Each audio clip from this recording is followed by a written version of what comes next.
All right, cool. So all set to go for our November Q&A. What's going on? Yeah, let's jump in. So Taylor, I mean, you're here, so might as well get you on first. I know you had a question you posted on the chat. Do you have any other questions, or do you want to start with that one?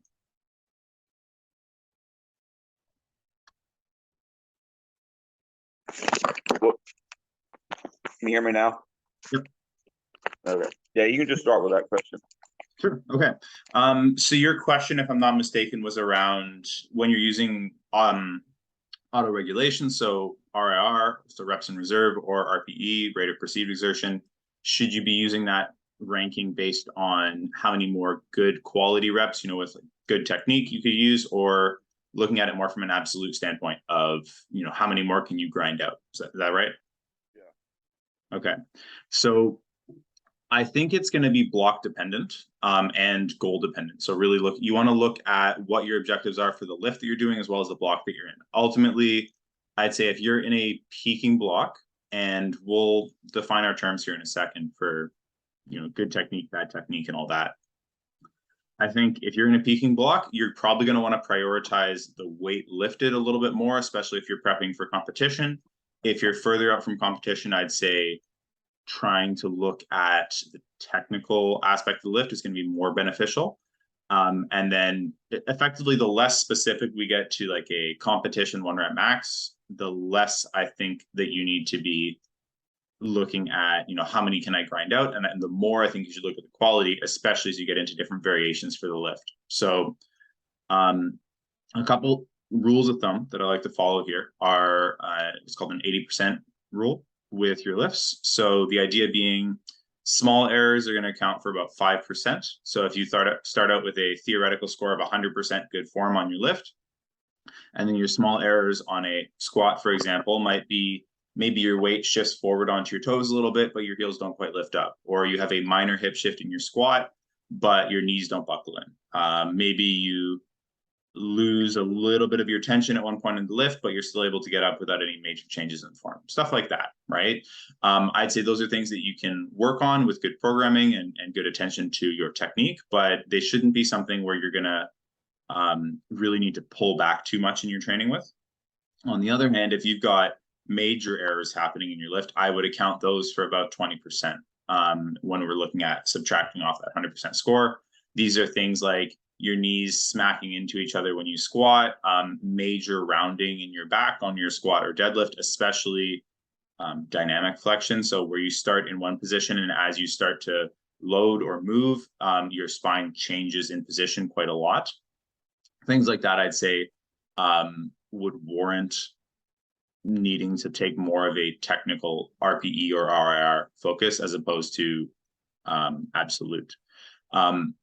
The other thing that I'd add to it is, and this goes back to my original point, the further out and the less specific you are to competition, generally in those phases, you're going to have more variations, right? So if we stick with our squat as an example, let's say you're weak in the bottom, you're working on developing your hips and building depth, for example, and you're doing pause squats. I would argue that maybe looking at closer to like a 90% technique threshold would be useful there, just because that lift is already less specific than 1 rep max competition lift would be.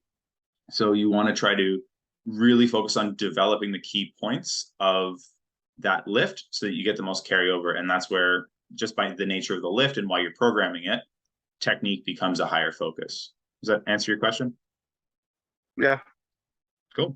Sweet. So like if it's a power building program and it's set up in like hypertrophy blocks and then some strength blocks, and then you have your peaking phase at the end.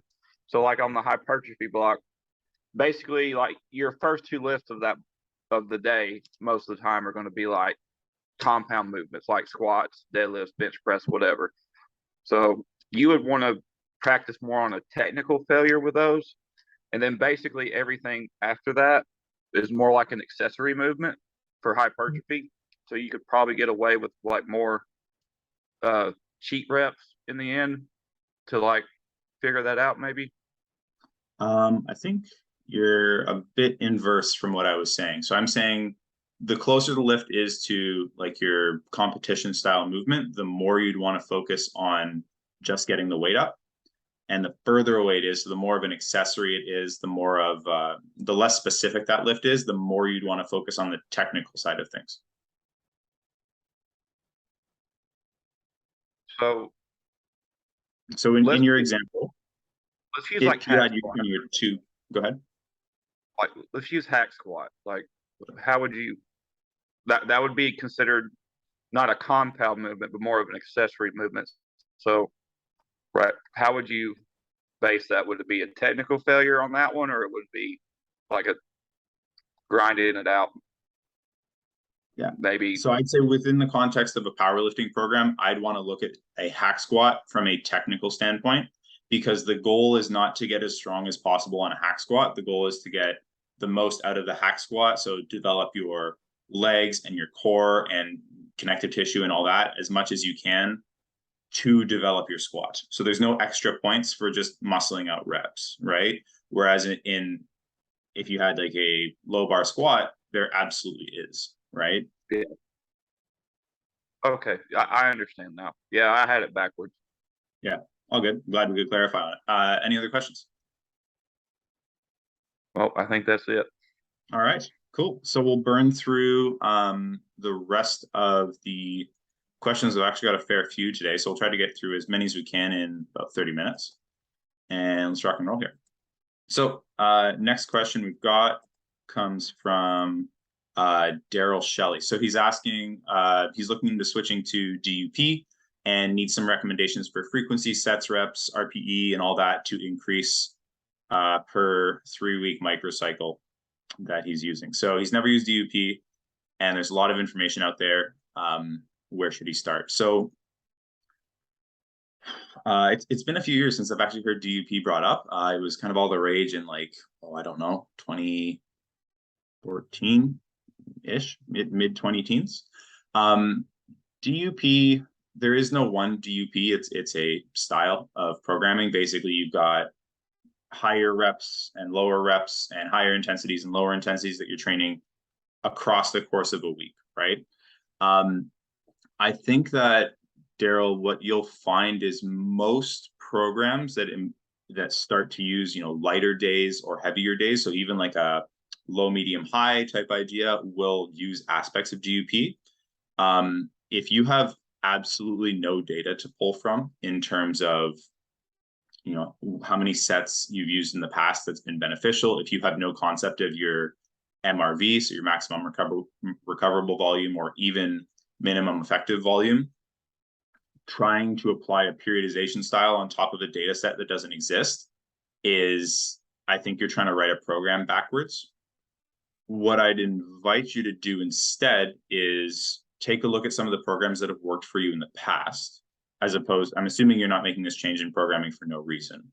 So take a look at programs that have worked for you in the past, look at some of the similarities between them in terms of how many sets per week works well for you, how often do you overload, and all of that, and then start to build out your program from there. So I realize this isn't like a concrete answer. If you want a sample of that, just comment program in the comments below when you watch this on the replay. I'll send you a couple sample programs I've got that will give you some examples of undulating periodization, where you can see some fluctuations in intensity and sets and reps. And I've built out most of those programs to work for kind of the average bear. So the volume figures in there they're going to work for about 80% of people. So again, comment program if you want to sample those, but otherwise I'd say start with an understanding of what's worked well for you in the past, how much volume you can handle in a week, how much volume you need on the bottom end to progress, and start around the middle. And you can work from there in terms of building your progressions. Yeah, these next couple are really more just program questions, so we'll get them out of the way. Next one is from Sean Gammon. Hope I'm pronouncing your last name right, but he's basically asking for a new bench program. I've got an 8-week bench program. Just comment bench. I'll send it over to you, okay? Okay, we'll get into some more interesting, maybe more technical, nuanced questions here. So Peter Shaw asks, is it possible to combine distance running with powerlifting? For most people, In moderate amounts, yes. If you're looking to be really, really good at either of them, no, right? I think most lifters neglect cardio. I think most lifters should be doing some kind of low or moderate intensity cardio at least once a week, maybe closer to twice a week if they're looking to improve their recovery, even just being able to train better within a session, as well as, you know, overall health. Longevity is important here. If your heart doesn't work, that's that's an issue, right? So if the question is just, you know, can you do cardio and get good at that and get strong? Absolutely. If you're trying to be very competitive in both, no, because they operate on very much opposite ends of the spectrum in terms of energy systems that they're using. What that tends to look like in terms of a balance for most lifters is they'll have, you know, their 3 to 5 days a week of lifting, generally 2, sometimes 3 heavier lower body days, and your cardio, so your running in this case, would get put on 1 or 2 non-lifting days. Of course, you know, maintenance and being competitive, again, are very different things. All right. Next question we've got here is from Erin Peckover. So she said that she was training and working towards a competition in November. And then last week she had to get her appendix taken out and she can't lift for 2 weeks. And then in 2 weeks time, she's recovered enough to go start lifting, but she's not allowed to go heavy right off the bat. So she's asking, what is the best way to get on track with so few weeks left before the meet? So this is a tough situation where, I mean, you know, getting your appendix taken out isn't really a surgery that you can defer to later. I would say the best thing you can do is temper your expectations, right? This meet, given that you've got a month off at, what would that be? A month off around 5 or 6 weeks out. That's a pretty critical period in training. And given that the first couple weeks that you've got, let me just pull up the calendar here to give you some exact dates. So we're October 27th.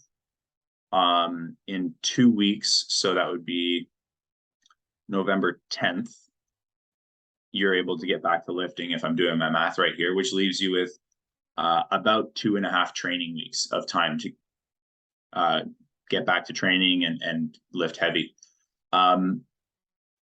My advice, or I'll bring that back. So what I've done in the past with things like this that have come up is either one, pulling out of the meet, and we'll talk about how to decide between the two in a moment, but either pulling out of the meet or significantly tempering your expectations in terms of lifts that you're going to put up, and just taking it for what it's at, right?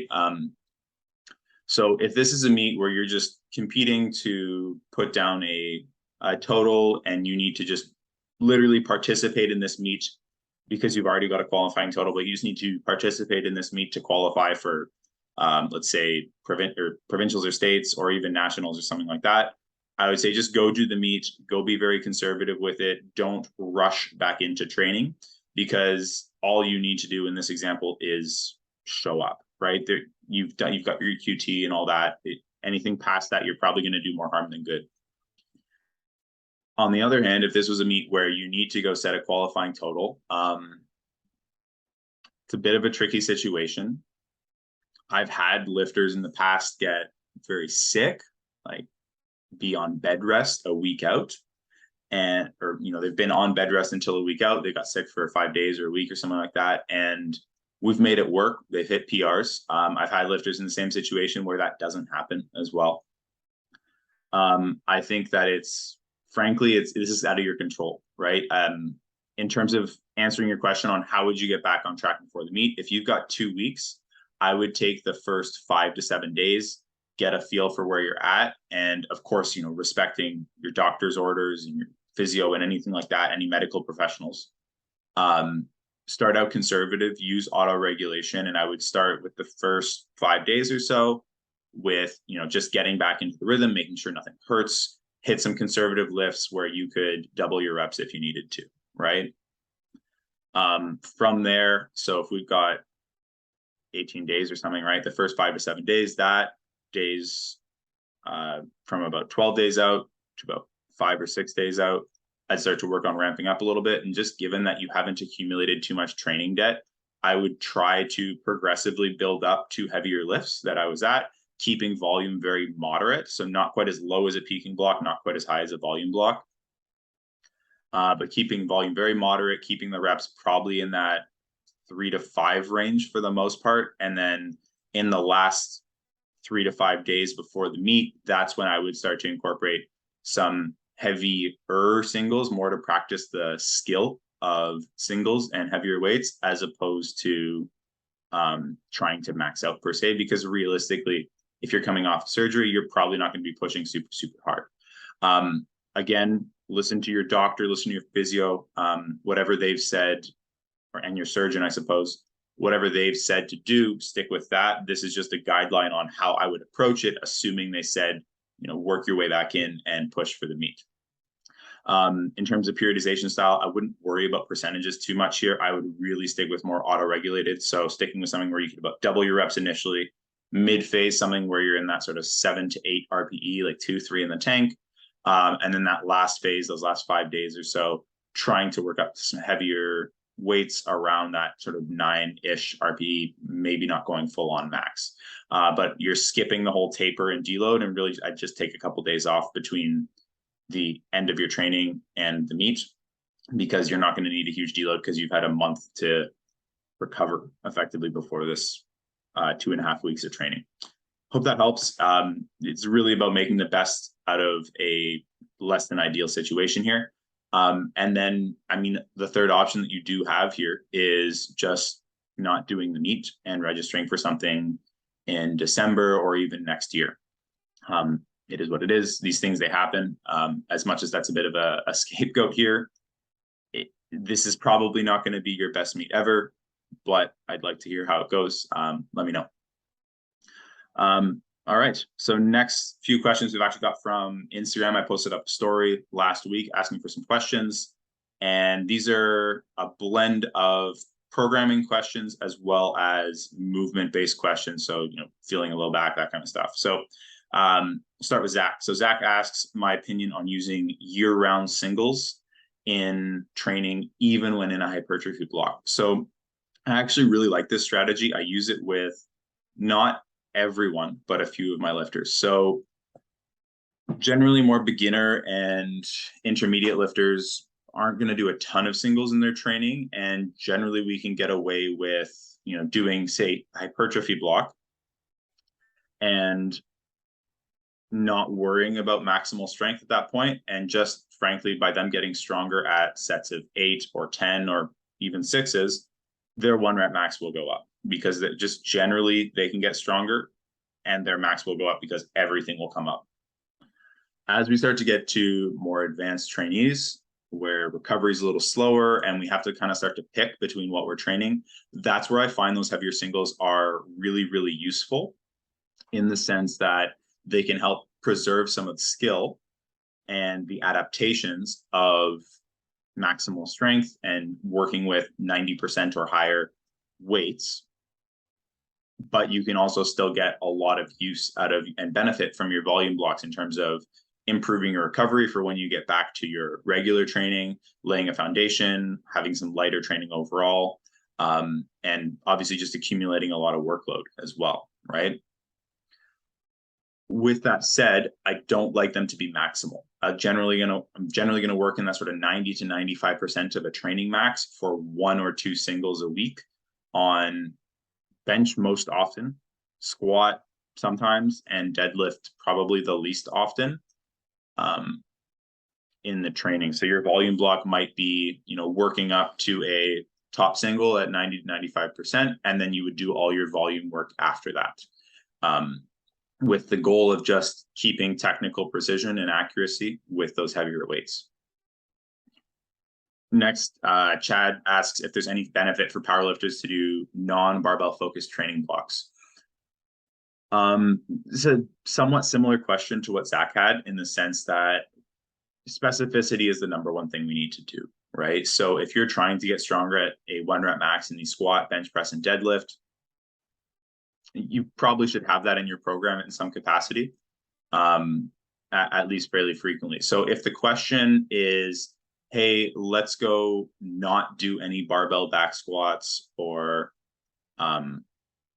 just really no barbell squats, no barbell deadlifts, no barbell bench press, and just do, I don't know, for example, leg press, dumbbell bench, and dumbbell RDLs, I guess, and hip thrusts or something. I think that that's probably not a great strategy for getting stronger. You might get some hypertrophy benefits from having some new lifts in your training, and maybe if you need to take time off to let some injuries heal or something like that, it might be a viable strategy there. But I think excluding the lifts is probably something that is not going to benefit you in the long term or even in the short term when it comes to improving your maxes on strength. With that said, I think there is some benefit from a mental standpoint if you've been in this sport for 5 years, 10 years, 15 years, and you're just starting to feel a little stale. You know you still want to do powerlifting, but you're you just need a little bit of a break. And there's nothing wrong with doing that for a month or two, continuing to strength train. Yes, you're probably going to see a drop in strength at that point, but you'd regain it fairly quickly. And if that means that you can come back to training in a month or 2 months and attack it with a bit more vigor and intensity with your training, then it might net out at a positive instead of you kind of dragging your ass for a couple more months on some training that you're kind of over right now. Okay. Last couple questions here. We're cruising today. So it comes from Min. He asked, can you competitively do bodybuilding and powerlifting at the same time? He wants to compete this year. So we're October 27th today. I think that your odds of doing both this year at anything past an entry-level capacity is probably really low. I've seen people do it, but at the end of the day, the level of leanness that you need to get to be competitive in bodybuilding is way leaner and way too big of an energy deficit compared to what you would need to do well in powerlifting, right? And that's not to say you have to be fat to powerlift, but getting down to low single-digit body fat is far from most people's ideal body fat percentage for being very competitive. One of the first meets I coached at, this is a bit of an aside, but we've got time for it today. There was this guy that came up to us and we were talking with him, and it was a bit of a mess altogether. But anyways, he's a really light guy. The guy must have been 120 pounds or something, and maybe 5'6", something like that. And we're talking with him. He's like, oh yeah, it's my first meet. And he pulls up his shirt and he shows us, and this guy is shredded. He's like, yeah, I'm 5% body fat. And normally I dismiss stuff like that, but I believed him because I think he was. But I pretty much told him, like, that's cool, but I think you might be at the wrong competition. Now, this is probably not because of his body fat percentage. It's probably just poor attempt selection, but he proceeded to bomb the fuck out of his meet. He missed all of his squats. He was like nowhere near the level of strength he needed to be for the weight that was on the bar, let alone the depth that he was not hitting. Your body fat percentage being that low probably isn't going to help you. If you're trying to be good at both, I think there's a lot of similarities in training. Getting stronger as a natural lifter will help you get bigger. But past that, trying to really push in powerlifting and trying to really push in bodybuilding, I think are probably pursuits that are best left to be in separate years or even separate chunks of years if you're trying to do really well. If you just want to do it and have an experience in both, fine. You're probably just not going to win in both.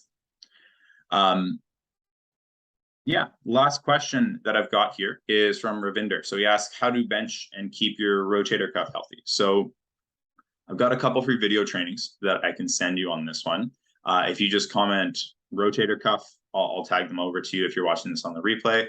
But basically, there's two big things that you need to be looking at with your bench press, right? So one is your underlying amount of shoulder mobility. The big ones that I look at for shoulder mobility are just your shoulder external rotation. So how far can you bring your arm up with your elbow at 90 degrees, and shoulder internal rotation. So how far can you bring the palm down without your shoulder rolling forward, right? I think for good benchers, they need to be able to externally rotate to about 70 degrees or so and internally rotate to about 45. these are some broad generalizations, but I think that's a good place to start for most lifters if they're having rotator cuff issues. So number one, make sure you've got that. I've got some exercises in that training that'll show you how to improve your shoulder internal rotation. The second thing you need to be doing to keep your rotator cuff healthy is make sure that your grip width and your technique are sufficient for doing a good quality, repeatable bench press, right? I see a lot of people with rotator cuff issues where they're like, yeah, I pull my shoulders back, I keep them down and all that. And, you know, you watch their bench and they do this all the time, or their elbows are flared out, and there's all kinds of issues that are going on where the inputs that they're putting in, their cues and their intentions with the lift don't match the output and the execution of the lift. So film yourself, get picky, make sure that your shoulders are staying pulled back and locked down, and that your forearms are pretty well parallel to each other at the bottom of the lift to make sure that you're holding yourself in a neutral arm position and not excessively internally or externally rotating. So look at your mobility and then make sure that your technique is actually right. A lot of people won't film themselves and they never look at their technique. And I mean, it's hard to know if you're really doing it right if you're not doing that. Okay. I think that covers everything. Taylor, unless you've got any questions, I think we'll sign off for today. Cool. All right. Awesome. Well, thanks again, guys. Appreciate you. Again, we've got a few freebies in here. I'll list them all in the description once this gets posted up. And next Q&A will be around late November. And then we've got, of course, some free trainings and stuff between now and then. Thanks. Catch you later.